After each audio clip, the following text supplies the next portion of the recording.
യവനത്തിന്റെ പരീക്ഷണം. കഴുകന്റെ കൊക്ക് വളഞ്ഞിരിക്കുന്നു. നഖങ്ങൾ മൂർച്ച നഷ്ടപ്പെട്ടിരിക്കുന്നു. ചിറകുകൾ ഭാരമായി. പറക്കാൻ ബുദ്ധിമുട്ടുന്നു.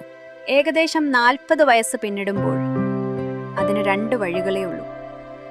പതിയെ ശക്തി നഷ്ടപ്പെടുത്തി ജീവിതം അവസാനിപ്പിക്കുക, അല്ലെങ്കിൽ വേദന നിറഞ്ഞൊരു മാറ്റം സ്വീകരിച്ച് വീണ്ടും ജനിക്കുക. കഴുകൻ പാറയിൽ. കൊക്കിടിച്ച് പഴയ കൊക്ക് പൊട്ടിക്കുന്നു. ദിവസങ്ങളോളം സഹിച്ച വേദന ഒടുവിൽ അതിന് പുതിയ ശക്തിയും പുതിയ ചിറകുകളും സമ്മാനിച്ചു. ആകാശം വീണ്ടും അതിന്റെ സ്വന്തമായി. അപ്പോൾ അതിന് മറ്റൊരു ഉത്തരവാദിത്തം കൂടി ഉണ്ടായിരുന്നു.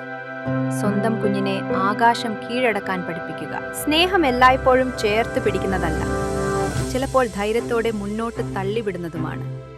കാരണം പറക്കാൻ പഠിക്കണമെങ്കിൽ ചിറകുകൾ സ്വയം വിരിയണം. സ്വയം മാറാൻ ധൈര്യമുള്ളവർക്ക് മറ്റുള്ളവരെ ഉയർത്താൻ കഴിയും. കഴുകൻ നമ്മെ പഠിപ്പിക്കുന്നത് ഒറ്റ കാര്യം മാത്രം. മാറ്റം വേദനാജനകമായിരിക്കാം, പക്ഷെ അതാണ് പുതിയ ഉയരങ്ങളിലേക്കുള്ള വഴി.